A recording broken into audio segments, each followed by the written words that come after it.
unlocking your world of creativity with best-selling author and brand innovator, Mark Stinson. This episode is brought to you by White Cloud Coffee Roasters, where every bean tells a story of adventure. Visit whitecloudcoffee.com and use the code CREATIVITY.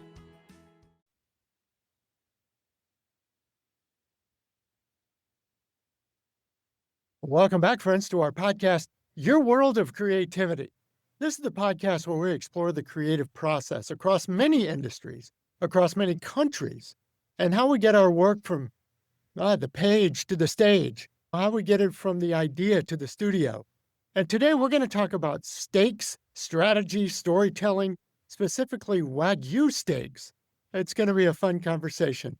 My guest is Steve Haddadin. Steve's an accomplished entrepreneur, decades-long in real estate, and he's a recently sworn-in attorney, but he's founder of a new national holiday that I can't wait for Steve you to tell us about. Thank you for the introduction, and it's great to be here, Mark. So I founded a National Wagyu Day, which is on June 21st. Also happens to be my birthday. Wonderful.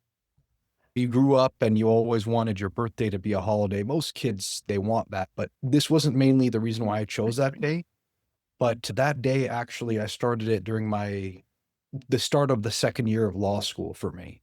And it was just coincidental, and it just happened to, and I was getting into Wagyu. I tried it for the first time on my birthday, actually, the year before.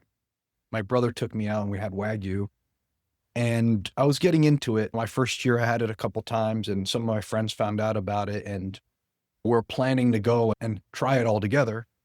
And I just said, why don't we try it on National Wagyu Day? And I looked it up, and it didn't exist. So I was like, all right, somebody needs to make it happen. Let's make it happen. And this is one of those I always think about. You're sitting around and someone says, someone ought to, you know what they ought to do? Who's they? And you just said, I think I'll go about doing this myself. Yeah. One of my mentors back in the day told me there's three types of people in life. The people who wonder why things happen, the people who watch things happen, and the people who make things happen. There you go. I heard that. I said, I want to be one of the people that actually makes things happen. So this is one of the ways I've made things happen. Yes. Now, you've tried to make this Wagyu idea. There's seasoned connoisseurs. There's really the steak aficionados who really know about it. But then there's the first timers who go, what's this all about? Yeah. You want me to explain a little bit more? Yes, please. Okay, great. So there's American, there's Australian, and there's Japanese. And the story behind all of them is fascinating. The more I got into this, the more I just said, wow, this was all destined for me to create this holiday. But so I was born in 1997. Wagyu, Japanese Wagyu is banned to be imported to the United States in 1997, which happened to be the year I was born. And what happened is the US said, you know what? Fine. We're going to do it our way. This is what they did. They breeded the American Angus with the Japanese Wagyu, and the offspring became American Wagyu. And that's how American Wagyu came to existence. And then Australia followed our way, made Australian Wagyu. And now you have Brazilian, and you have British, and you have so many different kinds. But the top three that people go for is Japanese, American, and Australian. But Japanese is like top, like it's top. American is great, and I'm not talking down on it, but Japanese it's an experience. Tell us about the specialness, the flavor, the mouthfeel. What are the properties of Wagyu that make it so cool? So there's many kinds within those too, but overall, buttery, it melts in your mouth. But when you dig in, I actually on my website, I made a blog post about all the different types of Wagyu in Japan.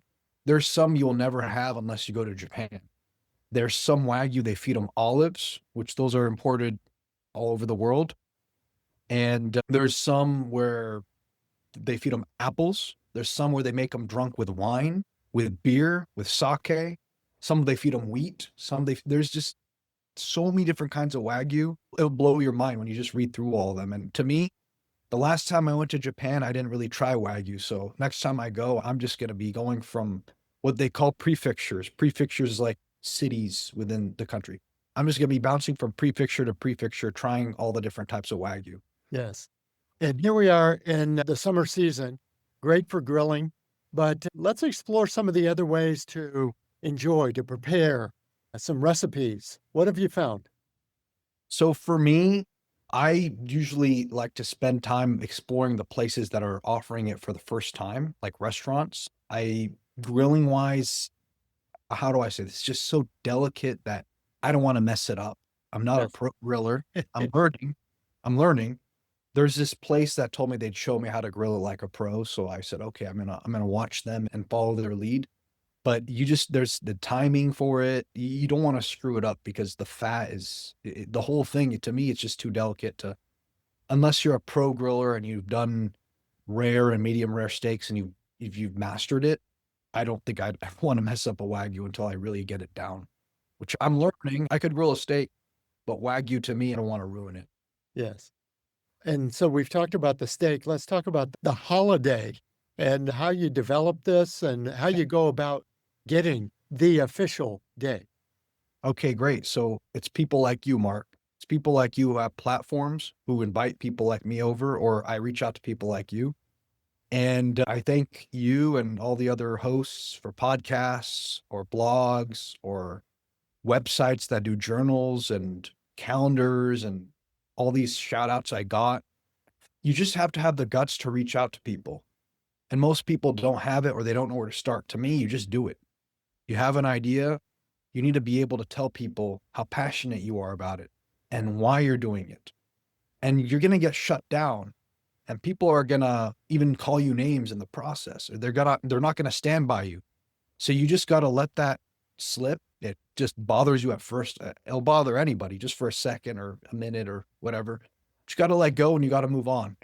And each time I got shot down, I thought of how to be a little bit more creative in my messaging. But ultimately, I reached out to at least 2,000 different people. Okay. And I got all over the world featured. I got on different articles and journals and shows and podcasts and everywhere. And now it's almost like I'm not trying to market it more. I'm more trying to celebrate and enjoy the process at this. And last year, there was a farmer in Ireland who posted a video about how he's been a farmer for 30 or 40 years. And he finally feels like his work is more meaningful because of the holiday. And to me, when I watch that, wow, I'm touching people in different parts of the world. Great story. Great story. Now, your creativity didn't stop with steaks. You've also been in the mixology world, creating and inventing a cocktail. Tell us about that. Okay, that's also another law school story. I just happened to start law school. I went to a steakhouse called Hyde Park and I tried the smoked old fashioned for the first time. And they torched the wood in front of me and it was phenomenal. I loved it. Then I saw another drink at another steakhouse slash seafood place called Mitchell's Ocean Club. And they had something called the Bubbles and Berries, where they put dry ice with I think it's a margarita, some sugary margarita. I don't know I never tried that drink, but I saw it from a distance. And I said, why is this drink just so beautiful? What is this? It's like smoking, but it's not smoke. And they told me it was dry ice. So then I knew that place didn't have smoked old fashioned. I thought, smoked old fashioned, smoke. And I said, hey, my next round, you're going to put dry ice. You're not going to put ice cube. And then they agreed. So when the next round came in, everybody in the restaurant was staring at it. It was coming by. It was almost like it was flowing like a waterfall on the side of the glass. Because the glass that they used for the bubbles and berry, it was like a martini glass shape. So the way the smoke came out, it just went up and it didn't really move as much. But the shape of a whiskey glass, it was dancing around. And then when it got to my table, people are just staring at my drink. And I thought to myself, wow, welcome to the world. That's the first thing I thought to myself. This is phenomenal. And my name is Steve, so I called it the Smokin' Steve Old Fashioned. Every time I order it, it's just an experience. Good stuff. Yeah. I see a thread of sensory experiences in some of your creative thinking, whether it's the Wagyu beef or old-fashioned cocktails. Where does this idea of creating these sensory experiences appeal to you? Everybody has a different way of connecting with the world, whether it's visual, sensory, auditory. For me, I guess you want to talk about how I learn as a person. I learn by doing and by experiencing. And I think that's probably what connected my thought process and all this. But I'm all about adventures. I'm all about exploring things. And when I got more into steak and bourbon and all that, it just happened to fall into my lap and I embraced it. And the biggest part about creativity is about embracing what you can do and what change you can bring. It's not just about, as you mentioned earlier, somebody ought to do this or why didn't somebody do. Well, somebody didn't, so you're talking about it. Just get to action. Make something happen. Try. If you don't succeed, at least you tried. Yeah. The principle about anything is trying. Well, my guest is Steve Haddadin. Steve, I also saw in your background, you scaled a real estate brokerage. You've been involved in installing EV charging stations. You mentioned you passed the bar exam recently. All of this is like launching your own personal brand and developing your personal creativity. What kind of framework or foundation helps you build on that? So it's multiple things, but mainly it starts when you're young and you just have to have this belief in yourself and you have to always remember what your younger self wanted. And that's the thing that most people, when they grow up, they forget about all the aspirations they had, or they get focused in other things. They let things go. Law school came later. I built this career in real estate, and then it was just in the back of my head, and I just didn't know when I was going to do it. And then I decided one day I'm going to do it now. Everything you do, you have to. There needs to be a purpose behind it. And for me, the purpose was always, if I say I'm going to do something, I'm going to do it. And if I want to do it, I'm going to do it.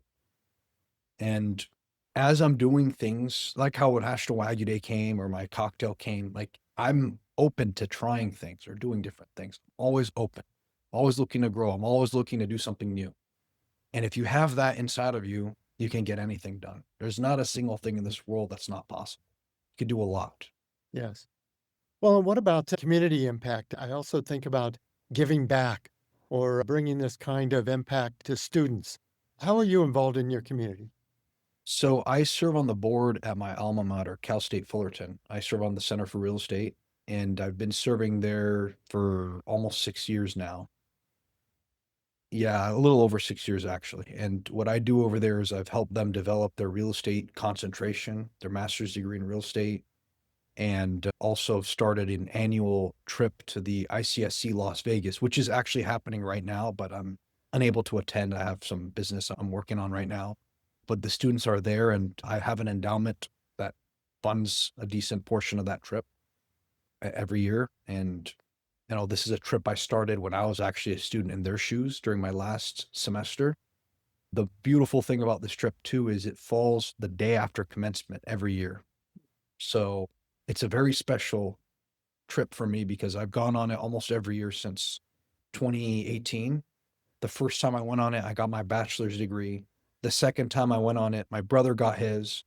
And then the third time I went, I got my law degree. And then it's been a special trip. And a lot of the students there right now are just graduated yesterday or the day before.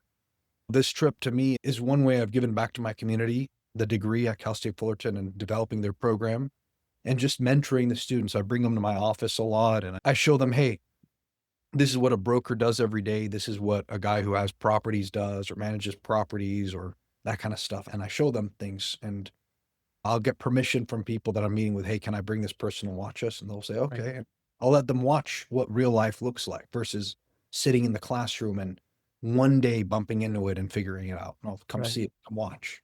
Well, and hopefully it sounds like you're passing on not just the knowledge of the business, but this attitude, this approach to life that you can instill in them too.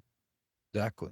The attitude I have, that's key. The attitude you need to have with anything is I need to be open to something new.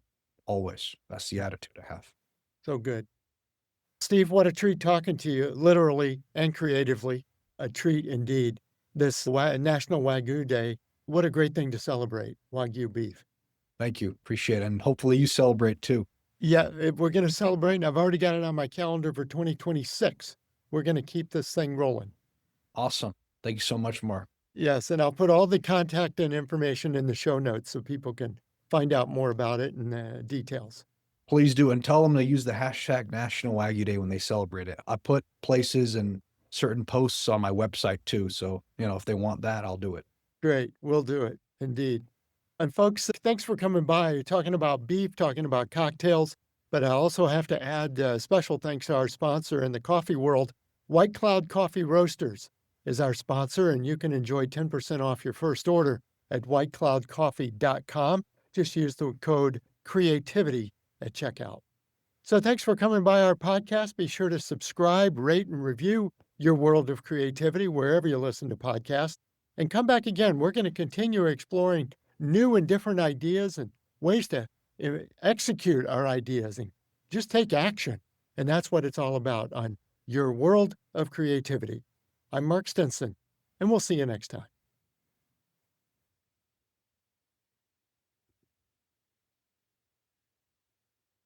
So, done recording? Yep. Perfect. All right. Trying to find my